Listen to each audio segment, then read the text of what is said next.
सबसे बड़ा पुण्य।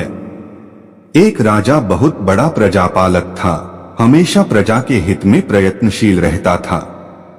वह इतना कर्मठ था कि अपना सुख ऐशोआराम सब छोड़कर सारा समय जन कल्याण में ही लगा देता था, यहाँ तक कि जो मोक्ष का साधन है अर्थात भगवत भजन, उसके लिए भी वह समय नहीं निकाल पाता था।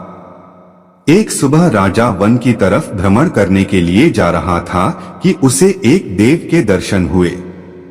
राजा ने देव को प्रणाम करते हुए उनका अभिनंदन किया और देव के हाथों में एक लंबी चौड़ी पुस्तक देखकर उनसे पूछा, महाराज आपके हाथ में यह क्या है?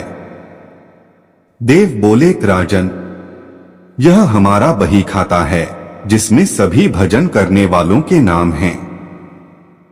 राजा ने निराशायुक्त भाव से कहा, कृपया देखिए तो इस किताब में कहीं मेरा नाम भी है या नहीं। देव महाराज किताब का एक एक पृष्ठ उलटने लगे, परंतु राजा का नाम कहीं भी नजर नहीं आया। राजा ने देव को चिंतित देखकर कहा, महाराज आप चिंतित ना हो, आपके ढूंढने में कोई भी कमी नहीं है। वास्तव में ये मेरा दुर्भाग्य है कि मैं भजन कीर्तन के लिए समय नहीं निकाल पाता और इसीलिए मेरा नाम यहाँ नहीं है। उस दिन राजा के मन में आत्मग्लानि सी उत्पन्न हुई, लेकिन इसके बावजूद उन्होंने इसे नजरअंदाज कर दिया और पुनः परोपकार की भावना लिए दूसरों की सेवा करने में लग गए। कुछ दिन बाद राजा फिर सुबह वन की तरफ टहलने के लिए निकले तो उन्हें वही देव महाराज के दर्शन हुए। इस बार भी उनके हाथ में एक पुस्तक थी। इस पुस्तक के रंग और आकार में बहुत भेद था और यह पहली वाली से काफी छोटी भी थी। राजा ने फिर उन्हें प्रणाम करते हुए पूछा, महाराज आज कौन सा बही खाता आपने हाथों में लिया हुआ है? देव ने कहा, राजन आज के बही खाते में उन लोगों का नाम लिखा है जो ईश्वर को सबसे अधिक प्रिय हैं। राजा ने कहा, कितने भाग्यशाली होंगे वे लोग, निश्चित ही वे दिन रात भगवत भजन में लीन रहते होंगे। क्या इस पुस्तक में कोई मेरे राज्य का भी नागरिक है? देव महाराज ने बही खाता खोला और ये क्या, पहले पन्ने पर पहला नाम राजा का ही था। राजा ने आश्चर्यचकित होकर पूछा, महाराज मेरा नाम इसमें कैसे लिखा हुआ है? मैं तो मंदिर भी कभी कभार ही जाता हूँ। देव ने कहा, राजन इसमें आश्चर्य की क्या बात है?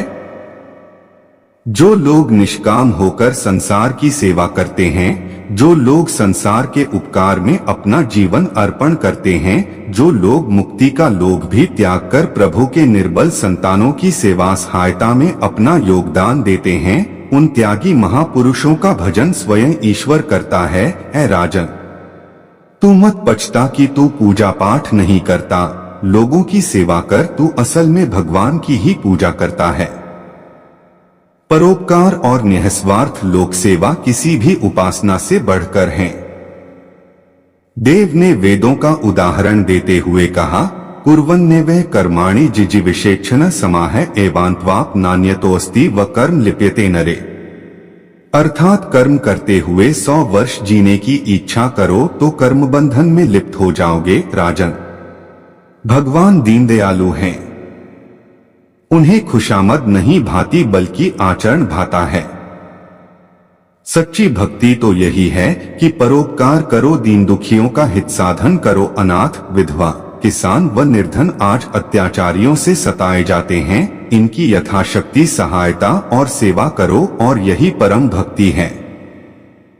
राजा को आज देव के माध्यम से बहुत बड़ा ज्ञान मिल चुका था और अब राजा भी समझ गया कि परोपकार से बड़ा कुछ भी नहीं और जो परोपकार करते हैं वही भगवान के सबसे प्रिय होते हैं। मित्रों, जो व्यक्ति निःस्वार्थ भाव से लोगों की सेवा करने के लिए आगे आते हैं, परमात्मा हर समय उनके कल्याण के लिए यत्न करता है। हमारे पूर्वजों ने कहा भी है, परोपकाराय पुण्याय भवति, अर्थात दूसरों के लिए जीना, दूसरों की सेवा को ही पूजा समझकर कर्म करना, परोपकार के लिए अपने जीवन को सार्थक बनाना ही सबसे बड़ा पुण्य है। और जब आप भी ऐसा करेंगे तो स्वतः ही आप वह ईश्वर के प्रिय भक्तों में शामिल हो जाएंगे।